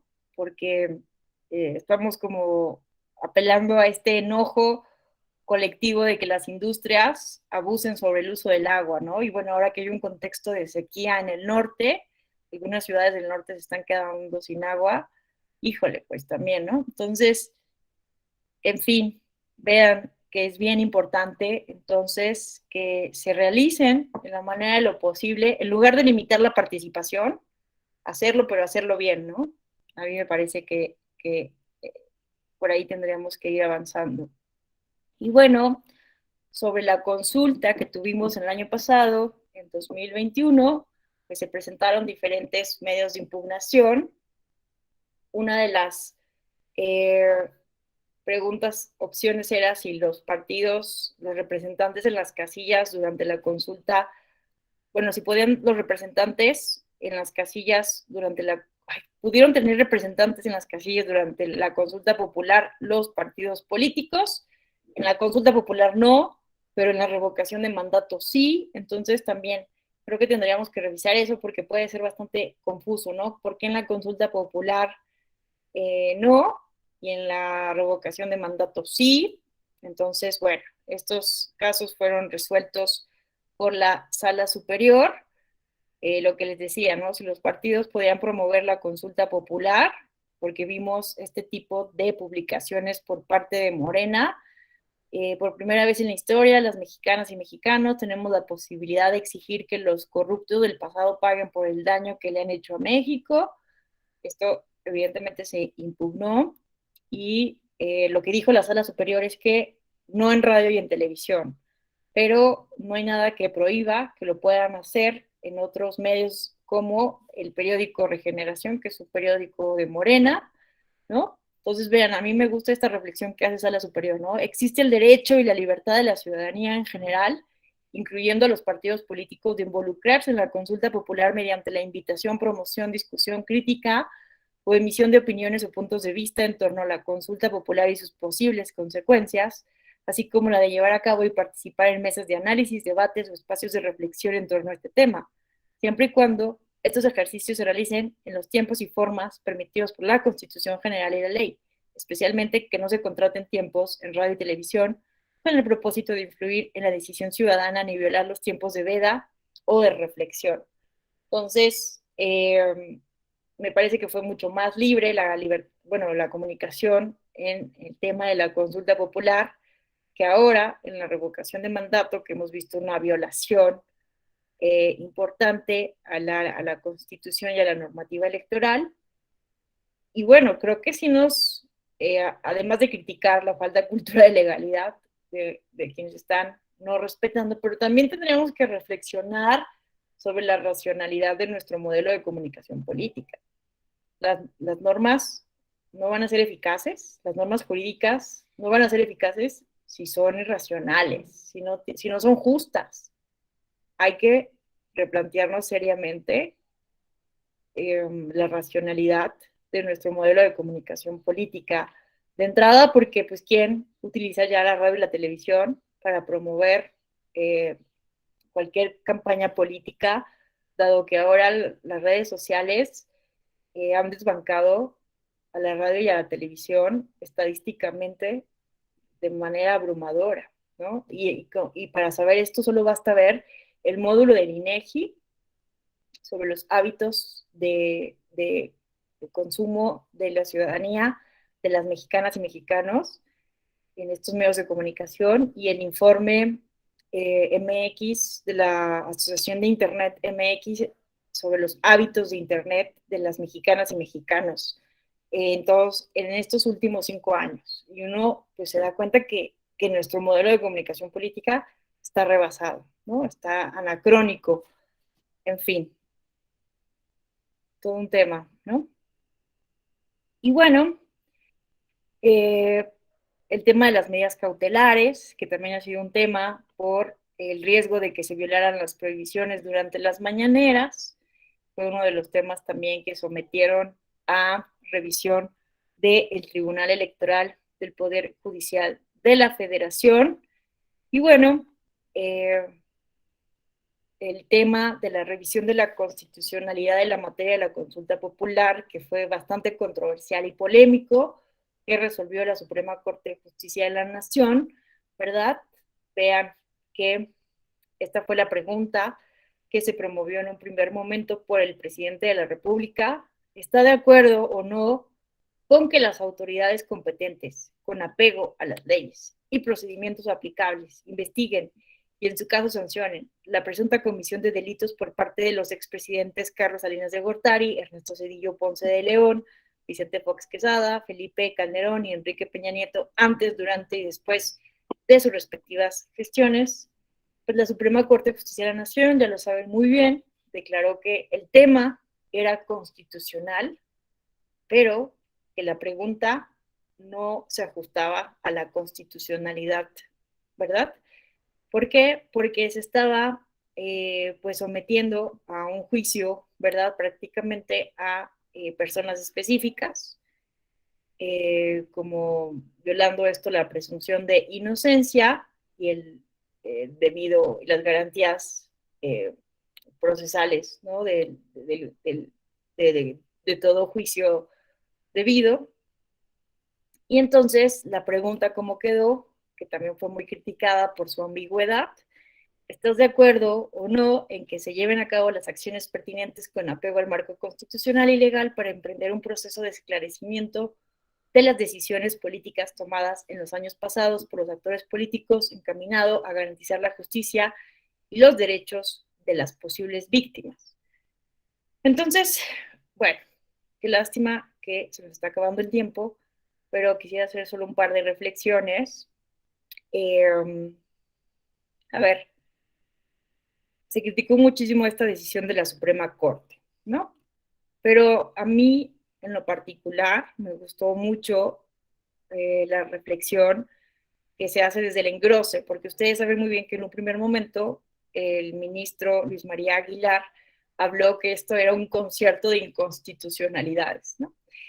Me da mucha risa esto porque incluso hubo, ya saben cómo somos cómicos en el Twitter jurídico, hubo quien hizo una lista de reproducción en Spotify aludiendo al concierto de inconstitucionalidades, ¿no? Entonces, bueno, para eso somos muy hábiles los mexicanos, los mexicanos, para hacer comedia de la polémica, ¿no? Pero, pues la mayoría de ministros votó por la constitucionalidad de la consulta. ¿Y por qué? ¿No? A mí me gustó la posición de la mayoría, ya leyendo el engrose. ¿Por qué? Porque se partió de ver a la consulta popular como un derecho humano, como un derecho político, ¿no? Y la interpretación a la cual están obligados las autoridades en materia de derechos políticos, siguiendo lo que dice el artículo primero constitucional, es que hay que tener una interpretación extensiva de los derechos políticos, de los derechos humanos, ¿no? Eso me gustó por un lado. Y por otro lado, también me gustó que se le diera un enfoque de justicia transicional, de justicia restaurativa, ¿verdad?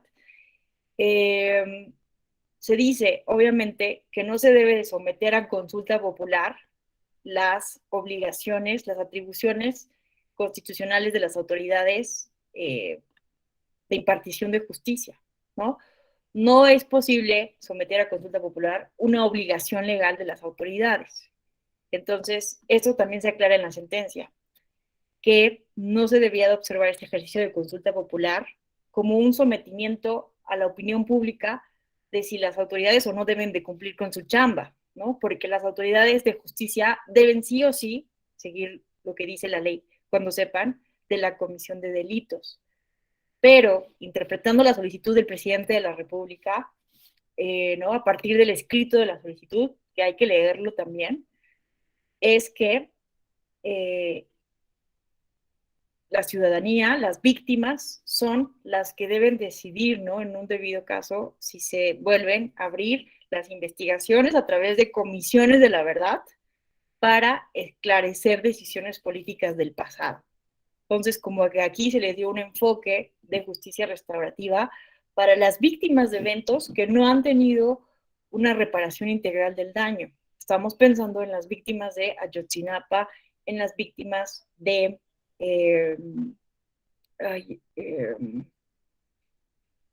de lo que ha sucedido durante, ¿no? La guerra contra el narcotráfico, ¿verdad? De los actos cometidos por militares. Hay una gran cantidad de víctimas de las cuales no tenemos noticia generalmente, pero que siguen exigiendo reparación integral del daño, ¿no? Y es así como funcionan las comisiones de la verdad, ¿no? Entonces, a mí me gustó este enfoque que se le dio, creo que ha sido muy criticado, pero creo que por ahí tendríamos que verlo, ¿no? Hay una obra que les recomiendo muchísimo leer, se llama Paul Ricoeur, y habla, se llama el libro Memoria, Historia y Olvido, y lo que nos dice es que todos los estados debemos de construir una política de la justa memoria, y eso es algo que no tenemos en México. Hay muchos traumas nacionales, muchas heridas del pasado que no hemos podido cerrar y que necesitamos entonces dialogar, construir juntos y juntas una política de la justa memoria para que las víctimas, porque hay muchas víctimas, puedan tener una reparación integral del daño, ¿no? Saber cómo tener un consenso sobre lo que sucedió en diferentes momentos de la historia de nuestro país. Entonces, pues bueno, yo aquí cerraría Ya estamos sobre el tiempo, pero si alguien quiere manifestar aquí su punto de vista y tienen tiempo de algunos de quedarse para escuchar a sus compañeros, compañeras, pues con mucho gusto yo me quedo hasta que se desahoguen todas las dudas o reflexiones que quieran hacer al respecto. No sé si alguien quisiera comentar algo.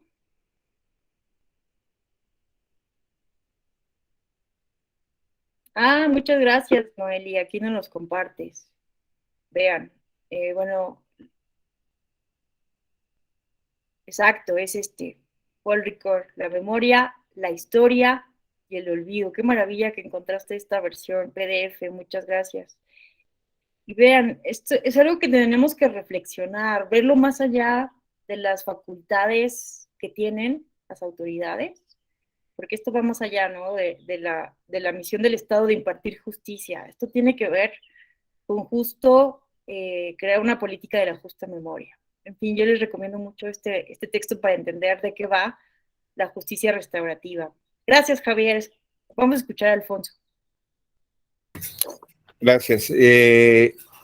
Aunque sé que es una presentación de Prezi, a mí me gustaría saber si se puede obtener el cuadrito donde están todos los distintos ejercicios que se pueden realizar en cada estado, porque me salta que hay unos que tienen 12 y hay unos que solo tienen 3, por ejemplo, ¿no? Entonces ese comparativo, no sé si se pueda, bueno, con la liga de Prezi se puede consultar, me supongo, ¿no? Sí. Y la otra, y bueno, no sé si pueda compartirnos esa liga del Prezi. Y la otra, pues, agradecerle porque fue muy abierta, muy fresca su participación, muy dinámica. Y bueno, esa apertura siempre es digna de agradecer, así que muchas gracias.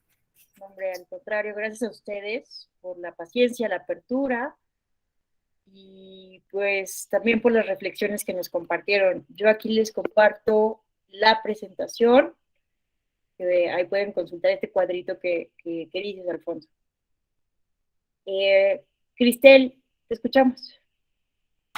Yo solo quiero compartir que me pareció muy interesante, es una reflexión sobre lo que vimos el día de hoy y cómo sí hace mucha falta la difusión y la información respecto a estos mecanismos de participación, que llega un punto en el que la misma desinformación nos lleva a pensar que son imposiciones o que realmente no van a ayudar en nada a este ejercicio democrático. Creo que sí es algo que se tiene que seguir trabajando y a nuestro país le falta todavía mucho, pero desde que se permitan estos mecanismos también abre una puerta a poder hacer prueba y error de qué es lo que funciona y cómo ir informando a la ciudadanía de que estos ejercicios pueden ir sumando y no restando como muchos creen. Claro, Cristel. Me parece que con esta reflexión que haces podemos concluir, ¿no? Hay que ir justo entendiendo que la democracia no es un proceso lineal de progreso, no es más como una espiral, como un avance y un error. Entonces, hay que ir aprendiendo justo. Muchas gracias, Cristel, por esta reflexión. Les agradezco enormemente su atención, su disponibilidad, su apertura, y nos vamos a ver más adelante para hablar de Cabildo Abierto. Les va a fascinar el tema del Cabildo Abierto. Bueno, a mí me ha fascinado. A quienes ya lo conocen estarán de acuerdo y a los que no, pues van a ver que es muy, muy interesante. Y otro tema en el que sería bien importante socializar la importancia de la participación ciudadana. Que tengan una excelente semana y nos vemos más adelante. Gracias por su atención. Muchas gracias, buenas tardes. Buenas tardes, que estén muy bien. Gracias, buenas tardes.